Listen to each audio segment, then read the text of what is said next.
I usually do, but anyway, welcome, Stephanie. It's great to see you Thank and get this going. We've talked a little bit about it back and forth, so I'm very excited as well as prayerful about this conversation. So same. first, I'll introduce myself. I'm Laurel Nicholson, the creator and founder of the Death and Resurrection Doula Training Program. The International Fellowship Café is an outreach of this training program, open to all. You don't have to be a Christian to join. There's no cost. It's just for cultivating conversation around not only death, but also our hope and resurrection, the Christian hope of resurrection. And today we have a great conversation ahead of us. And Stephanie, you are certified in my training program, as well as you took another doula end of life training program. So you've I got did. a wide scope of knowledge of not only the Christian role as a doula, but you've studied and you're more familiar with the non-Christian secular role of an end-of-life doula. I don't know if that'll play in today's conversation. Maybe we talk a little bit about the death positive movement, which is a part of the secular end-of-life doula training and service. But first of all, let me just give you an introduction, a minute to introduce yourself. Kind of the question I have for you in your introduction, I'd like you to include is what moved you into the Orthodox Church? You're the first Orthodox Christian who came through this training program, which has been awesome because it opened my eyes and mind to a lot, but also made me feel very confident in my training program because it was ecumenical. It is ecumenical, but welcoming to someone outside the Protestant church. I'm Protestant. So maybe just begin by just sharing a little bit about your story, what brought you into the Orthodox Church, and how you've become interested in the traditional burial practices we're going to talk about today. Oh, sure. Well, thank you, Laurel. Excuse me. Well, I grew up in a Southern Baptist home. My parents were very much the church was our lives. And so I grew up in that. I know the scripture, and I grew up, believing in Jesus and praying and reading the Bible and going to church. But as I grew up, I felt there was something lacking, and I really wanted to like give myself to God. I really wanted to serve God with all my heart, and I wanted a spiritual discipline. I wanted the church to like ask something of me, to require something of me, for my life to be changed, and for me to be like living as a Christian out in the world. And I didn't find that in my community. And so I went searching, and it led me on this long search. Ended up getting really heavily involved in yoga.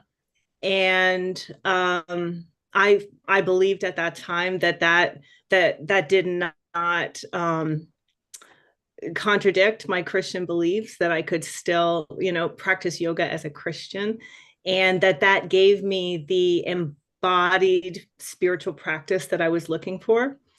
So that lasted for a long time, and I got really heavily into the philosophy of yoga and all that, and Eastern mysticism.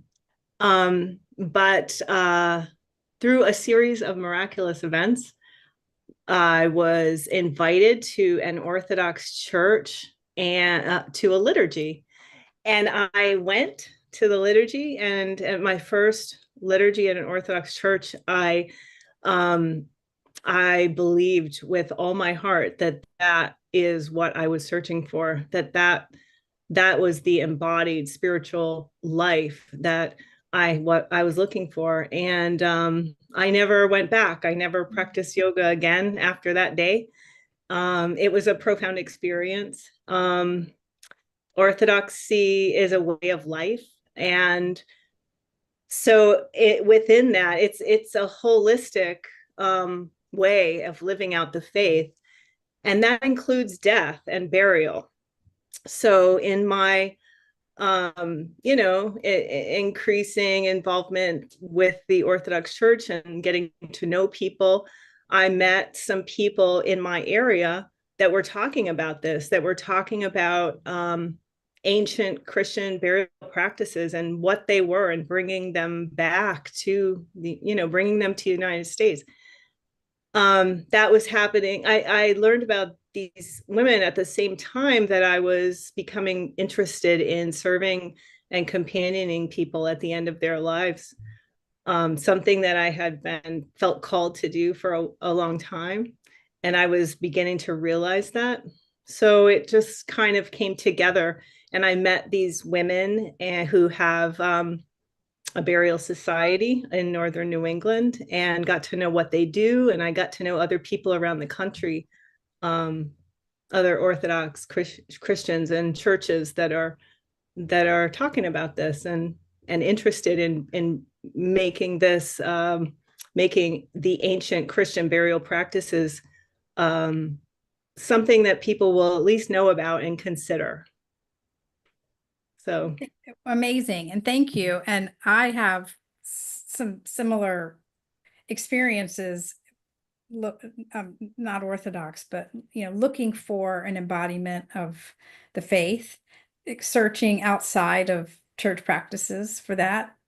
I think perhaps we're looking for healing, right? And some type of, self-medication through meditation sometimes seems right, but ultimately, I remember I actually would get some injuries. I worked so hard in yoga, I would end up with injuries, and I thought, well, this is taking me further from what I want. And but certainly, as humans in a broken world with the sin nature, we're looking for healing.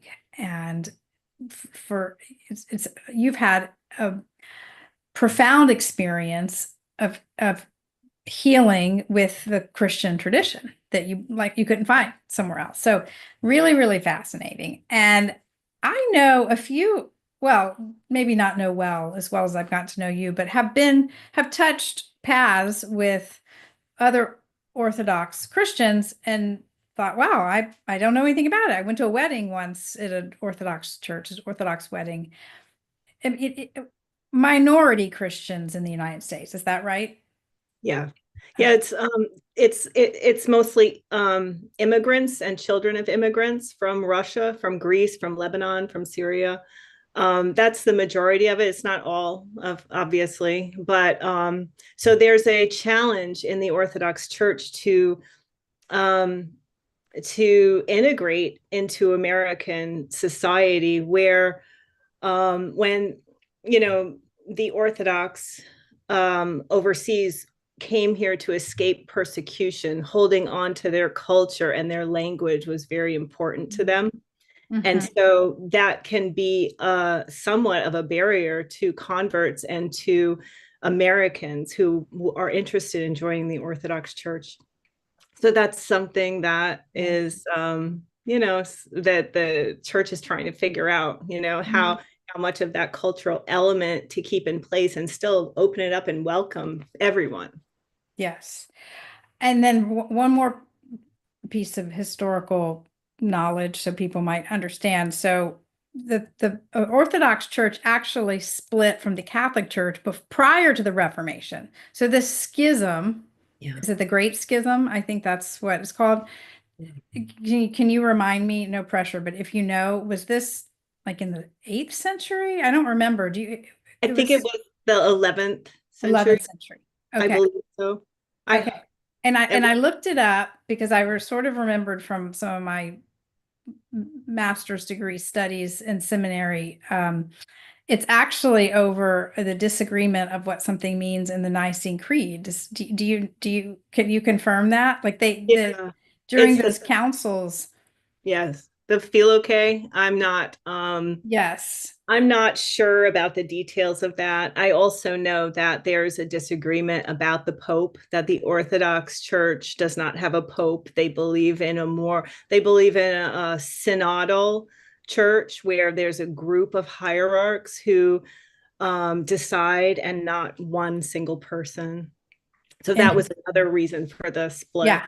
Okay. Wow. Well, great. So this was a very, brief introduction to a very large topic, but I think that everyone listening today and coming in to listen later will now have a little bit better of a feel for what the Orthodox Church is, what it means today, because this is likely really new to people. And I'll just say personally, um, I've been really moved by some Orthodox theologians and not even without knowing really, I know there are differences, but I don't know what they are. So as for the sake of our training program, I think it's wonderful to have all three strands, and I'm sort of saying three because I'm lumping non-denominational in with Protestant, but we are a wide group of believers, some differences in our church structures, perhaps the creed, but first and foremost, everyone believes that Jesus is the way and the truth and the life. And the early Christians, and when I say the early Christians, I'm talking about those who were first few centuries, including, when Jesus was raised from the dead. So I'm talking about the first few centuries, first couple of centuries, the church fathers are incorporated into that time. Protestants may not know a lot of Western Christianity is predicated on um, Augustine, or some people say Augustine, who was considered one of these early church fathers. So our tradition runs very, very deep. One thing you're going to tell us a little bit more about today, Stephanie, is that the Orthodox Church sounds like better than any of the other churches have really held on to is the tradition of burial, as in no cremation. I didn't even think about asking you this, but embalming, I would think that might not be part of what the Orthodox Church accepts. But so let me get into the next question, which is to expand on the Christian tradition of burial, how the Orthodox Church continues this tradition. So let me give you some time to just share with us knowledge that you've learned through your studies, through these other women that you've connected with, and seeing the practices that they're upholding. And we'll go from there. How's that sound? Sure. Okay. So, well, the early Christians, they carried on. They were Jewish mostly, and they carried on the Jewish practices. And the Jews very much believed the body to be sacred, and to be honored. So the early Christians held that belief, and they also believed the body was a vessel of the Holy Spirit, and that as Christians we have the hope of a bodily resurrection.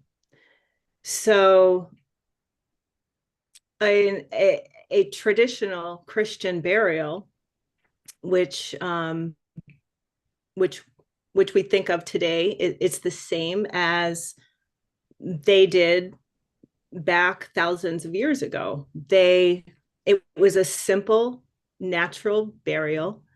That it should be humble. There shouldn't be any kind of ostentatious show of wealth.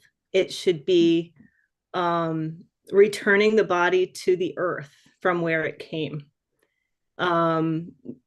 wrapped in a simple white shroud, maybe a baptismal gown, put in a simple box, and just in the earth, and just return to the earth with prayer, surrounded by prayer. Mm. So, Yeah, no, that's great. That is, and I think a lot of people long to return to that. Honestly, Christian or not, with the death positive movement, green burials are becoming popular, and and just, I mean, you can go do something as green through using a funeral home and do a less ostentatious box than one of the, fancy wood coffins, but even go further down the green road and not even be buried in a box or a coffin and be wrapped in a shroud and placed in the earth in one of the like wildlife preserves or something.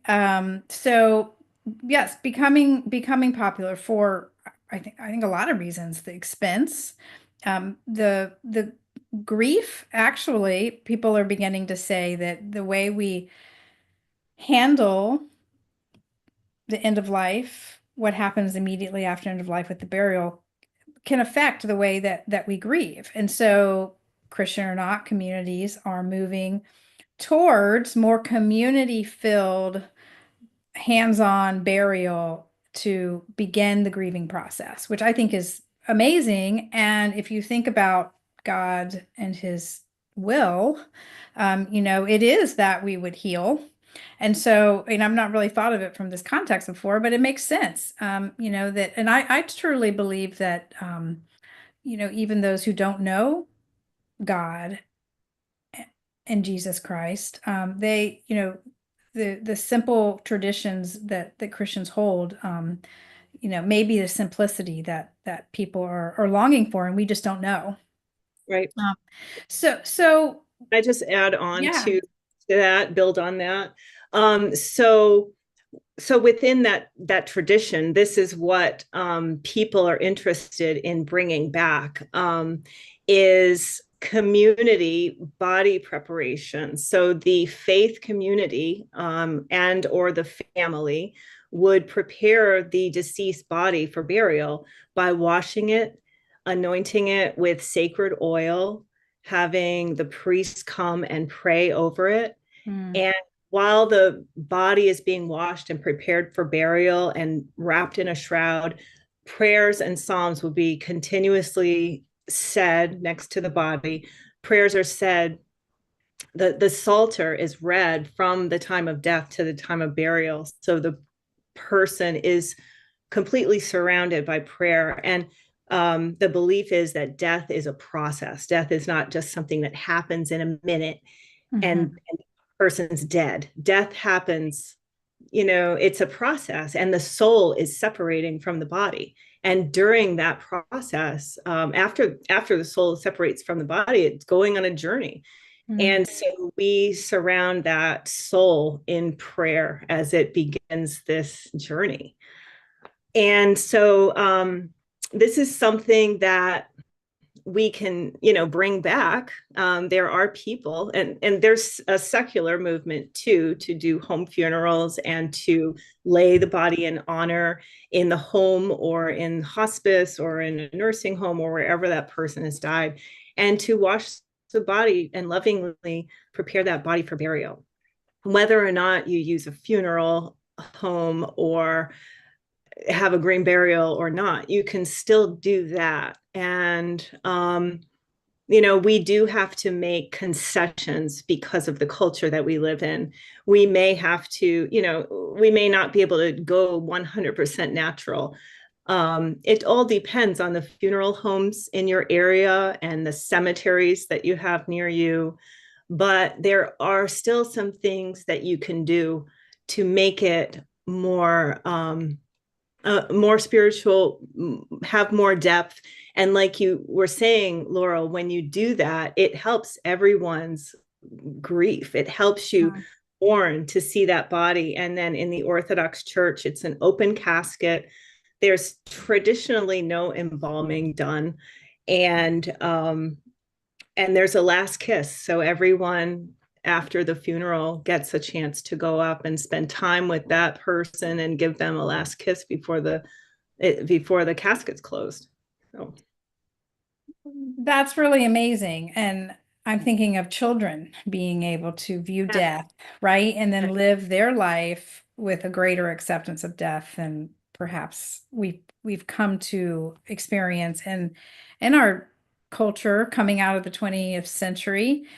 Um, I I really and I want to add this. So this traditional way you're laying out for us, reminding us of what our Christian ancestors have done with in the years before us, it is, I mean, it's really like if you think about how it kind of goes today for someone in the community, it's that perhaps someone gets sick, receives cancer. I'm going to use cancer as an example because I see this a lot.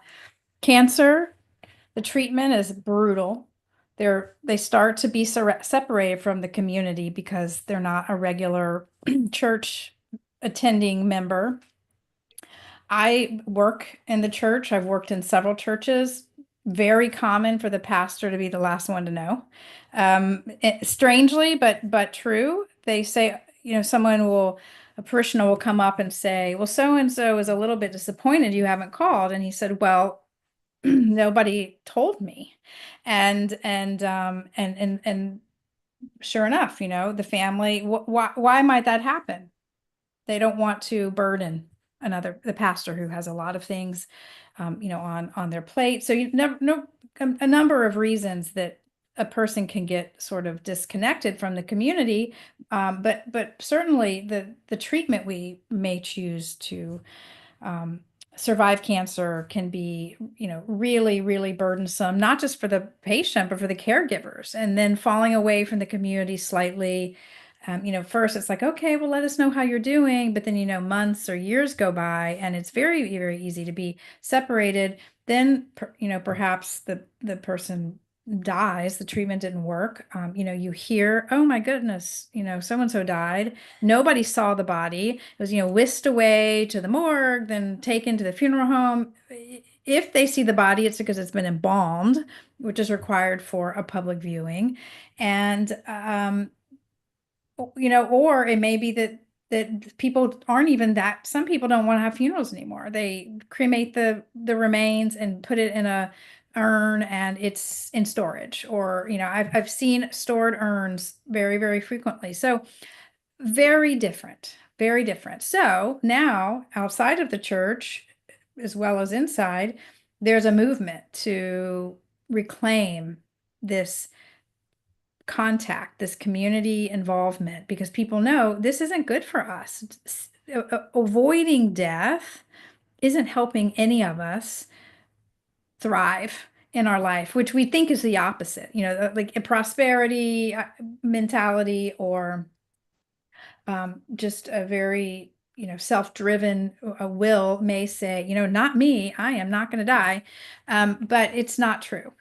And, hopefully all of us have a very long time, but perhaps cultivating community care, community education could help us plan better in advance, contemplate the things that we really want.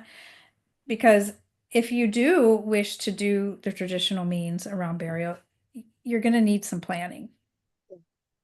Yeah, I think that's key. I've heard it said that it could take 6 months to a year to plan a, so-called natural burial. It takes some legwork, and you want to make sure beforehand that the cemetery that you're going to use and the funeral director that you're going to work with understand your wishes and are on board. And you want to make sure you have an advocate for you that's in writing, so that if you're not able to speak for yourself or after your death, that someone can speak for you and advocate for your wishes. So it does take some legwork, and planning is key.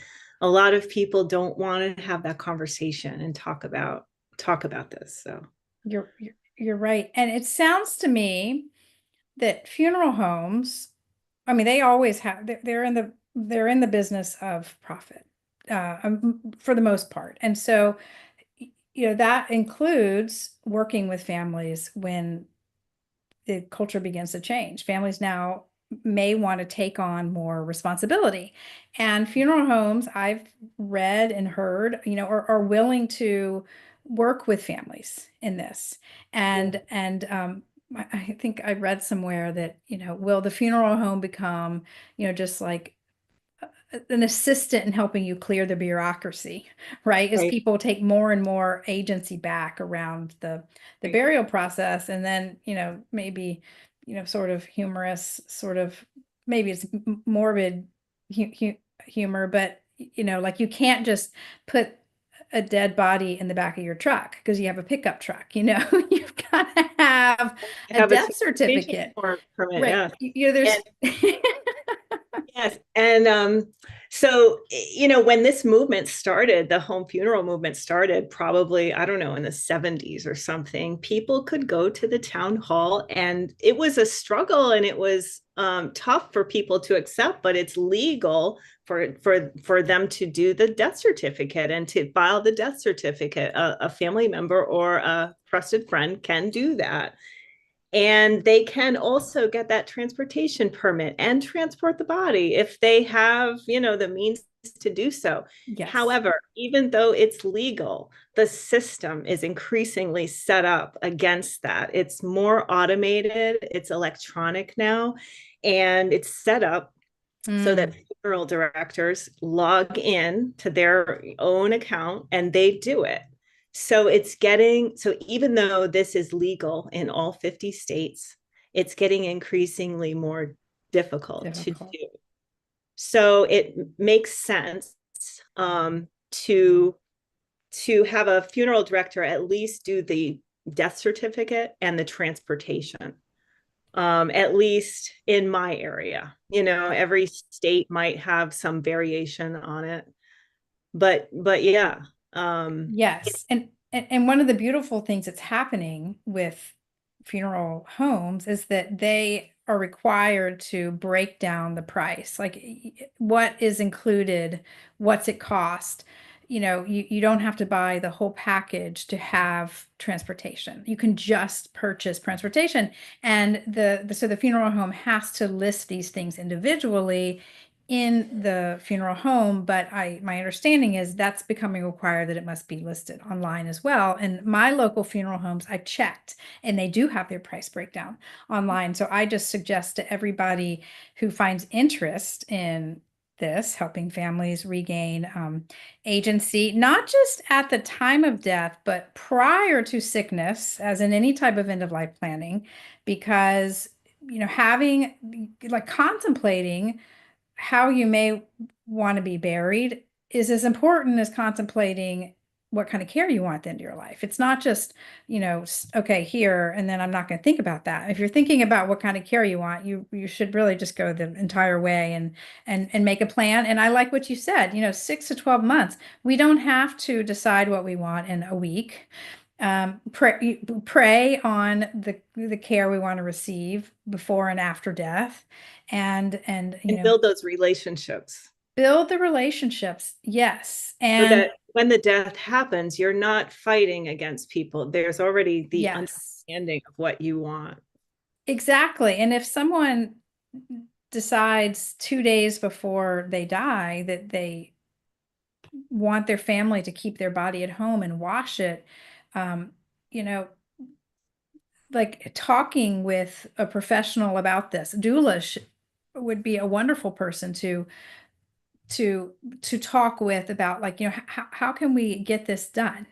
Probably the time to decide is not after the person dies, but start working towards those steps, as soon as possible, the so that if the funeral home is expecting the body to come, they are aware, the body's going to be at home for some time, because there are rules around that too. The funeral home is required to pick the body up within a certain amount of time. And I believe that may vary by state as Yes, and well. if the person is under hospice, the rules are different as opposed to if they're not under hospice. You're right. You're right. There may be investigations if someone dies. Yeah. Yeah. So, yeah. So the best thing, what is your advice? Let me ask. I shouldn't give what I think the best thing is, but if someone is, you know, considering exploring this, like, how does someone get started? Well, you mean exploring a natural burial in their area? I mean, would starting with a funeral home be the best place Um, to start? well, there's a few really good resources. There's first of all the National Home Funeral Alliance website, and that's got great resources. And there's information on each of the different states. And then there's also the Funeral Consumers Alliance, and that has chapters in a lot of states. So those are great resources. And then there's also um, advanced directives that can be filled out. Five Wishes is one of them. The Orthodox Church has a really great one, and it's called um, A Gift for My Loved Ones. And that's the advanced directive, the healthcare proxy. Mhm. And then there's another one called Another Gift for My Loved Ones, and that's the after death care. And so Okay. it is a Christian document, and it takes this in mind that we're talking about the Christian view of burial, the desire for a natural Christian burial, and it puts it in that document form, and you can fill that out. And as you're filling it out and answering the questions, then it's going to come up. Well, where do you want to be buried? How who do you want to prepare your body for burial? How involved do you want the funeral home? Things Mhm. like that. Mm. What do you want for a funeral? So Wow. in doing that document, you're going to step by step go through those questions, and it'll come, you'll research your area. And you're right, doulas are a perfect resource and an ally in that process, because it's really hard to sit down by yourself and fill this stuff out. Who's really likely to do that, in honesty? um, Exactly. so yeah, it's a process, and it could be a slow process because there's a lot to think about. And another thing that I hear consistently is that, talk about it with your loved ones. That's really important. Talk about it and let your loved ones know what your preferences are, and find out what their preferences are. um that's really key, because you could write everything down on paper, but there's always going to be some unexpected circumstance that happens. And if you've talked about this with your loved ones, then they'll understand generally what your wishes are, even if you haven't thought of everything that could have possibly happened. So that's really key, Yeah. I think. And, Talk about it, research your area, what are your resources that you want to use, and that kind of thing. that's really good because inevitably, when someone dies, there's going to be stress. Yes. There's a lot to take care of after somebody dies. And even if, even if a death may be more palatable for certain reasons because someone had lived a full life and maybe had been suffering and no longer suffering, it's still going to be full of grief, and grief can make, heighten our stress sensors and make things that wouldn't seem difficult to talk about or plan for when we're well just so much harder. And so preparation is and conversation is really the way to go. And to make this possible, they say that people, choose, they if they were to go back and choose what they chose under the stress situation, they likely wouldn't have chosen that. And you can get into more expense than you would have had you made some plans. Let me well, so let me ask you, because then I want to go soon over to the second part, which is to allow people to come in that have joined us and ask some questions, continue the conversation with the group. But and I know, you and I have spoken a little bit, so I don't want to put you on the spot because I know you're still working through this, but I just want you to share a little bit more about your vision as a Christian end-of-life doula, a death resurrection doula, and cultivating education inside your community. How, kind of what made you want to go get a doula certification and be a core part of your community and helping people? Well, it's just a calling, it's simply that. I over my life, but my adult life, I have had some jobs and some instances in my personal life where I've come in contact with death. I've sat at the bedside of someone as they took their last breath, and been with people who are, suffering, and families who are struggling with terminal illness of one of their family members. And for me, it's just such a tremendous honor, and it's so sacred to be in that kind of situation. Um, it doesn't scare me. It doesn't give me anxiety. I just look at it as a tremendous honor. And so I realize that not everyone feels that way. And so I feel that since I do feel that way, that I should probably give some kind of support, give whatever support I can to people in that situation, because I do feel drawn to it. And it is a calling, I believe, from the Lord. I think so too. Well, that is absolutely amazing. Do Can you I just have add yeah, one thing? I want to yeah, add one thing. yes. Um, I just wanted to say that I to add on to the planning conversation, Mm-hmm. I have also heard of people who have done who deaths happen unexpectedly also. And so it is still possible to have your a natural funeral, to have family or your community do the body preparation if that's what you wish, and to kind of have a little bit more, I don't want to use the word control, but a little bit more say in the funeral preparations and the funeral and burial. You can still do it even if you don't plan out 6 months to a year in advance. It's possible. And you just figure it out at the time. And so Mm-hmm. many people have done that, and it is possible. So I don't want to say that, Yeah. I don't want it to seem like if you don't plan this out, then it's not going to work. A lot of people can't plan it, Yeah. but it does help to have a home funeral guide or a doula that can give you the resources that you need in that moment. And that's what they're great about.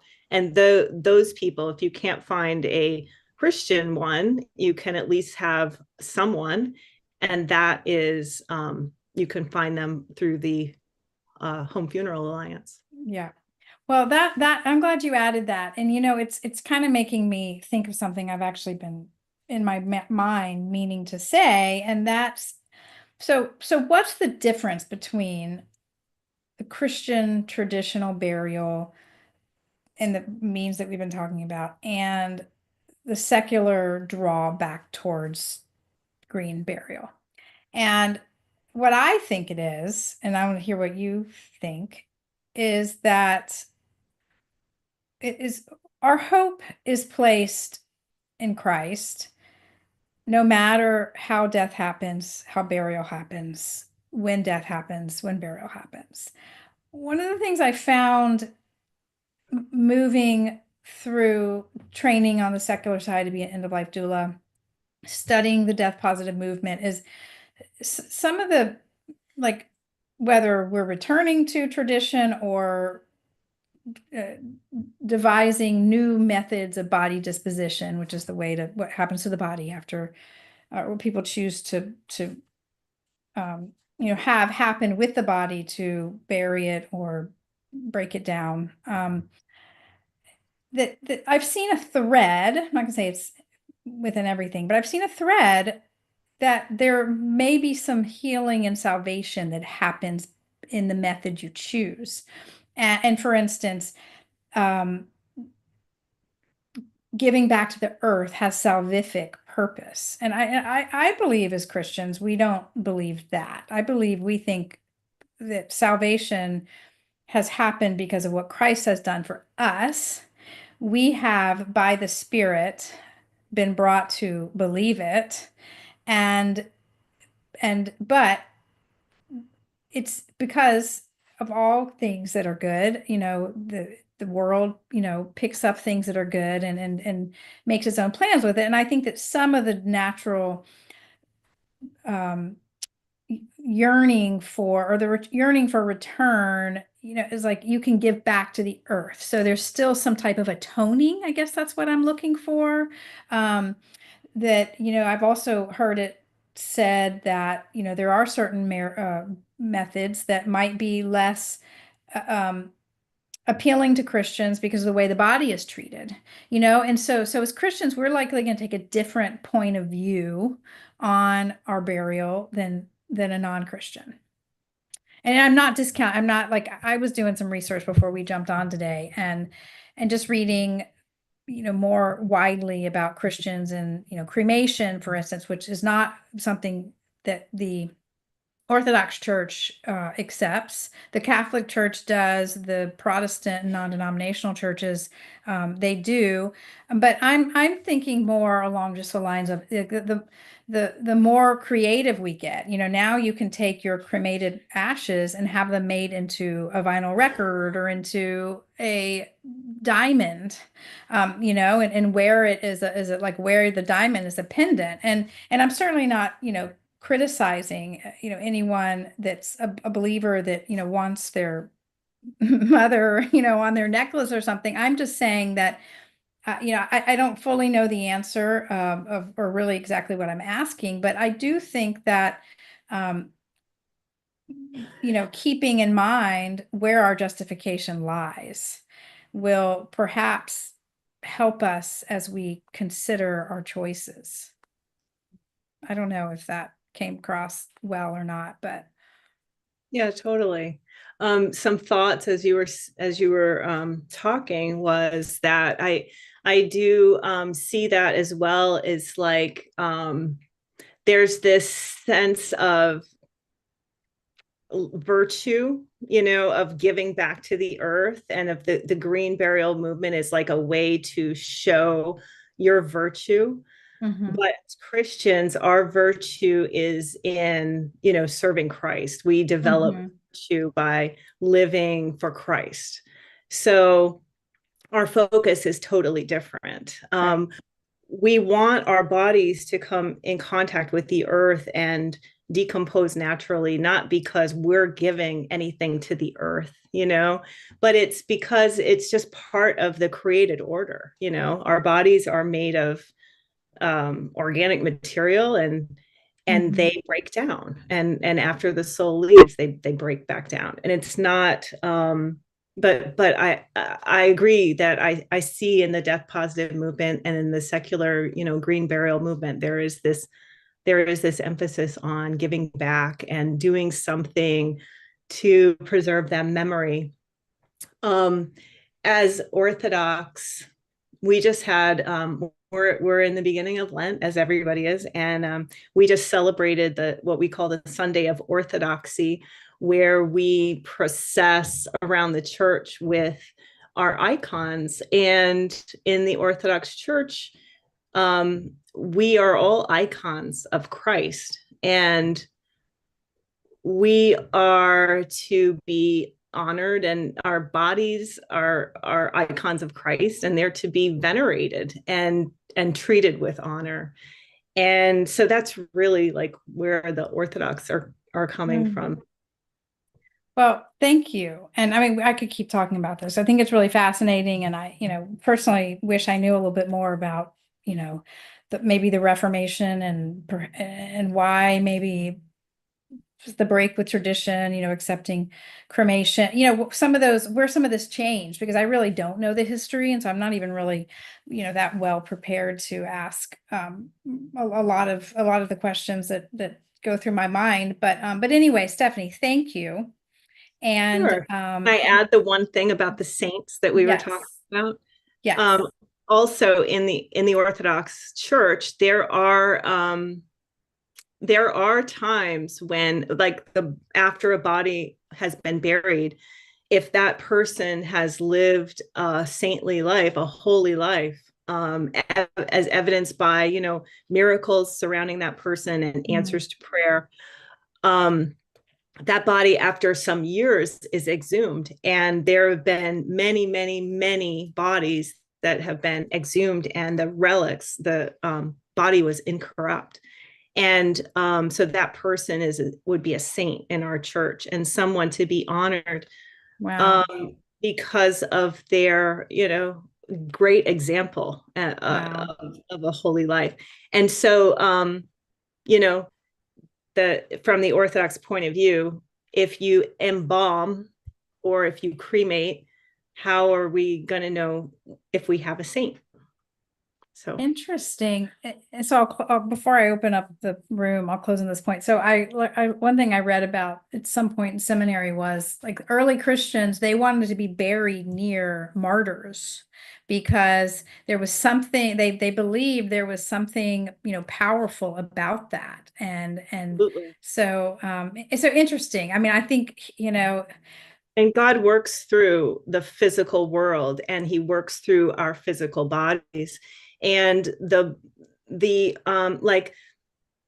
like the woman wanted to touch the hem of Christ's robe, and like the shadow of Saint Peter or Paul, the I shadow think of it's Peter. Saint I think it's Peter Peter. healed someone. So Yes. God very much works in our material world with material things to Yes. minister, to increase our faith, and to bring us closer to him. That's right. That's right. The ordinary substance of water, God actually uses for our rebirth. So amazing. Absolutely amazing. Okay. So what I'm going to do now is we have about 12 minutes left and I probably have to change a setting here, but just invite anyone to turn on their camera if they would like to. And and talk, ask questions, say you liked something, you didn't like something, you didn't understand something. I'm one more thing I'm trying to look for here, which is to help people get their videos on. All right. Well, excuse me. I am trying to find, well, I know where it is. I obviously just don't know Zoom that well. Okay, let's see. To get to show non-video person. Okay, great. So if anybody has any questions they want to ask, did this resonate with you from any personal experience? Have you looked into natural burials in your area? What's on your mind?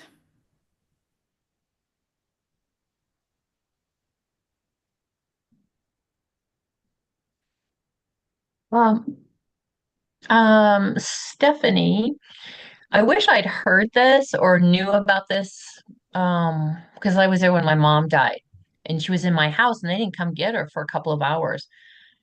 And the nurse was sitting there and it's like, I don't know what to do. And Mm. nobody was there. I didn't have anybody but her. And I wish What I'd thought of, go ahead. what did you do? Did you just sit Um, with her and talk to her and well, it's so strange. I feel like it's really bizarre, but I took a bit of her hair because her hair was really important to her.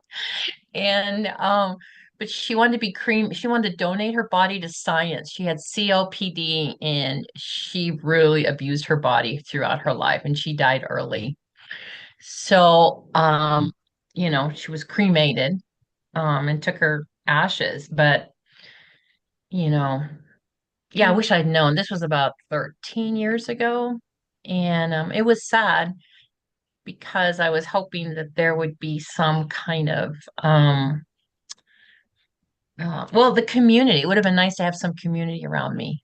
But right? she died in the middle of the night, and my kids didn't live in town, and my husband was out of town working in another state. So it was just kind of a strange experience, but I wish I'd known. And I Yeah, told my husband, Oh, go ahead. Go ahead.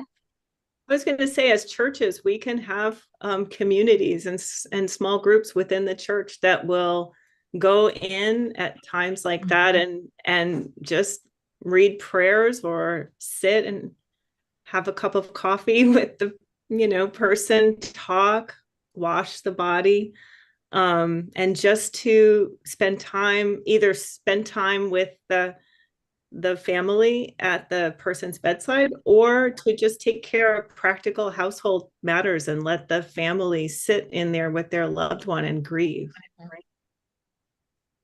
Yeah, I think I started to write about her dying and telling my family because it was in the middle of the night. It's Yeah, and then I guess I planned her funeral and did a eulogy and what would I say about her. And so I had that time, but I kind of wish that nurse wasn't sitting there so I yeah, could just be alone with her. yeah, Yeah, yeah, I felt like I was being watched, which, she has to stay, I guess, till somebody comes. yeah. So, anyways, that was my experience. And the funny thing is, I told my husband, I don't know that I want to be cremated. And he goes, well, I'm going to do what I think I need to do at the end. It's like, and I said, well, I guess I could, bury your body. So we're kind of going back and forth about what to do or how we see it. But when did we decide in our history that cremation was okay with Christians? Because I I don't don't like know. doing that. The idea of it, that God created our bodies. I mean, I understand he can, we're at from ash to ash, right? We just did the Ash Wednesday. So yeah, if you want to say something about that, when did that happen? I don't know when it happened. But I was reading about it a little bit today. Uh, and I mean, arguments for cremation as permissible for Christians would say, you're going to be reduced to dust as your body decomposes. So this is a quick way, not that that's why you choose it, but that it's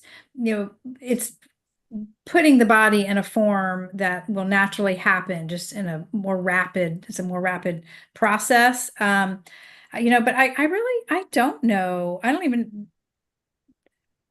have no idea. One thing Steffi and I chatted a little bit about together through email, you mentioned, so Jewish tradition, they will not cremate.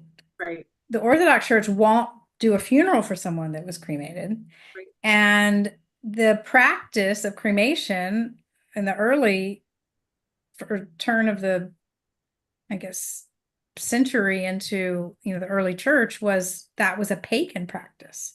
And then here we've adopted it as a major part of the church. What do you want to say, Stephanie? Can you say anything more about that? No, as an Orthodox, it's not accepted as a Christian practice. Mhm. So I don't know when that started to in Protestant and Catholic Church. I don't know, but Orthodoxy tries to stick with what the church fathers believe and what the ancient church practiced, and that's what we try to stick to. And so I agree with that. And I don't know why that changed with the Catholic Church and the Protestant Church, but I can, if I were to guess, I would say that it was just, a modernization. It was just an attempt Mm, to mm, make mm. things. It's cheaper and it's That's what more. I was gonna say. It's And to make things easier for the faithful, but that's just a guess. I want to There have been ask, a lot of things throughout church history where the church, makes concessions because of the culture that we live in, and I Mhm. can only imagine that that's what happened. I would say you're on the right path. It'd be interesting. I don't know if no, you're not on the spot, Rosa, but being Catholic, if you want to add something, but quickly, I want to say when I lived in New York City, I was training to be a doula, so I thought about I'll help you in just a sec, Michelle. I think I have a set. Okay. Is that like, I don't know where I would have been buried had I not been cremated. You're cremated and then you're put in this urn that fits inside a columbarium inside the church chapel. And that's, if I had died while I was living in New York, that's what I would have done. Because what else are you going to do? That's a big challenge in the city, is to find a burial place. So Mhm. numbers of people in smaller spaces, perhaps that had something to do with it Yeah. as well. Mm. Oh, Rosa, you said I heard my name. Oh, you're not sure exactly what we're talking about because you're having connection issues. And I'm not going to put you on the spot, but you are perhaps our only Catholic attendee today. So I wanted to give you a chance if you wanted to talk a little bit about if you have any knowledge around why the Catholic Church has made cremation permissible where the Orthodox Church has not.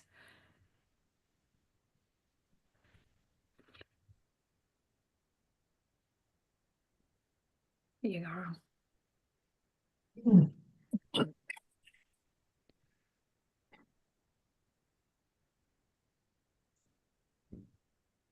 How about, I got a question. Has everyone here like changed has anyone here changed their mind on burial just over the past few years? Like maybe becoming interested to be a death doula, learning about the death positive movement? I mean, I I always just wanted to be cremated because I was like, just do it the cheapest way possible. And Don't want to be a I didn't want burden. people looking at me. At the funerals I had been to, they were open casket. They were like, looking at people with the makeup on that didn't look normal. And I didn't want all of that on me because I don't even wear makeup. So I think that's why I felt that way, just because it's like cost effective. And I was like, I'm just going to go to heaven anyway. Um, Mm. but I do see the value. For me, I'm still not like against it at this point, but I see the value for my family and the thought of dying and having someone praying over my body and then processing the death as they do that is more. I see that. I never I thought I would have thought it was creepy a few years ago. I don't feel like it's creepy now. I feel like it's I think it would be very like I don't want to say holy, but in a sense holy and Mhm. endearing and honoring to a Honoring. life that lived and died and that is now in heaven. Mhm. So I feel like if it was cost, I don't know. I always think cost. My husband's like, stop thinking of money in dollars, but I always think like, what's the cheapest thing? I won't be here. But like, I think if now that I'm realizing there's cost effective ways to bury and to prepare the body and everything, I'm really interested in looking more into that. And what it is, what the state of Texas, what the laws are around that, and wanting to learn more about that for an option for me. Now, my family, if told them this, they'd freak out. So I'm like, I don't think anyone will be doing that to me. Um, but that's a process because it is new. It's a newer concept. So Yeah. Yeah. Not families will, not everyone will feel the same way about what they want. And so after a death, there can be some conflicts and you might have to make some compromises. Mm. Okay, Rosa said something really, really great. I believe the church started allowing after Vatican II. A lot of Eastern Catholics is a big no to cremation. I actually believe I've heard that before. Uh, yeah, Something and Eastern Catholics are more, they're closer to the Orthodox. after talking about this, hearing what everyone's saying, the word like expediting comes into mind, and pair that with modernization. We just Mhm. expedite everything Mhm. except maybe the end of life. Right, we're learning in our through Atu Gwandi, we'll really draw it out. But we do. We want to expedite stuff. And I think with that, like, we want to expedite our grief. Take the body to the morgue, cremate it. Let's just expedite. Let's just keep moving, because we're a fast-paced culture. We have more to do in a day than we, have the time to do it. That's how we work now. And we push grief to the side. But these conversations, the actual hands-on community care is a wonderful way to consider, involving yourself in it and being more present. Yeah, Lisa. So, yes, I have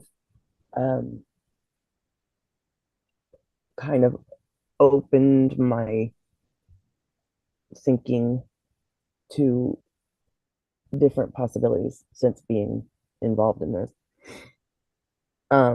But what about,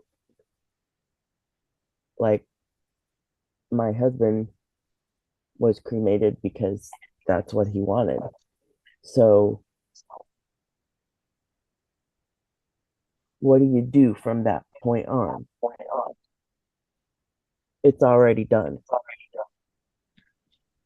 Well, there's a lot of people who have been cremated, and there's also people who have committed suicide and have done terrible things to themselves, not that that's what cremation is, but God is still God, and God is still merciful and loving.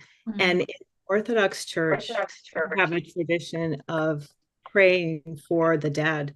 And I don't know all the specific theology behind that, but there is a sense, and it's backed by scripture, that there is some help that we can give to the dead through our prayers and through our intercessions. It's a mystery. And again, I don't know, I'm not the person to talk about all the details of the theology, but we do consider the people who have died as still part of our church family. We're the church militant, we're down here in the world, and they are the church triumphant. And no matter what happened to someone's body after it died, after they died, they're still a member of the body of Christ. They're still our loved ones. God is still merciful. So that's what I would have to say to that. God loves us, and God understands our situation and knows what we have to contend with here on earth, and he's so forgiving and loving. So Thank you. Thanks for asking that, Lisa. And I just want to make sure, for anyone who's not a part of the conversation today, that they, like, earlier we were talking about, is there any type of salvific nature to the way we bury ourselves? And we believe as Christians, the answer to that is no.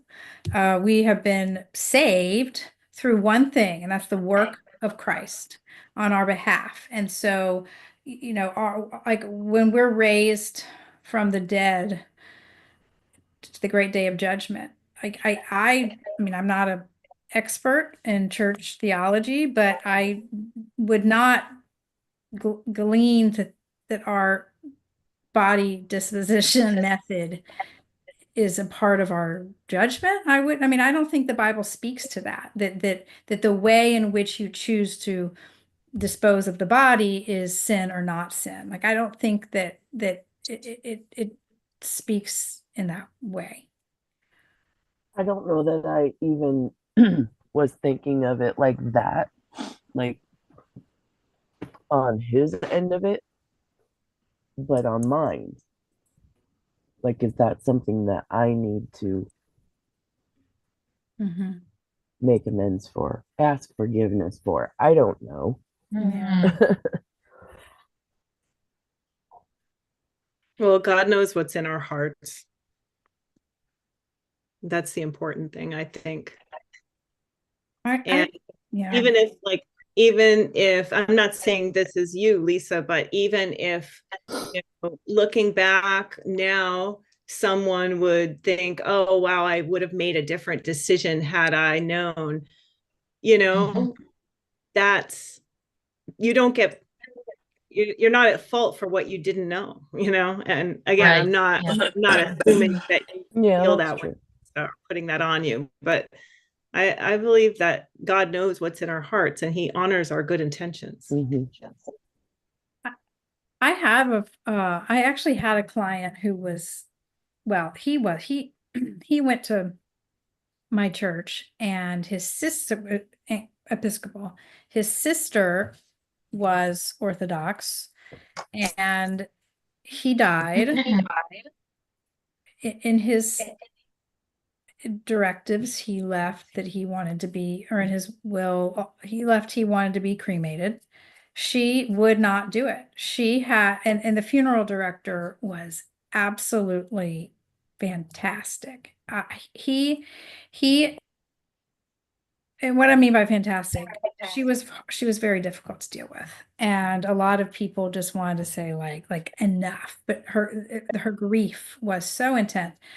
So she wanted to fly her brother, did not want him embalmed. He was in a cardboard, like very much a plywood box. It was very, very, very natural, simple.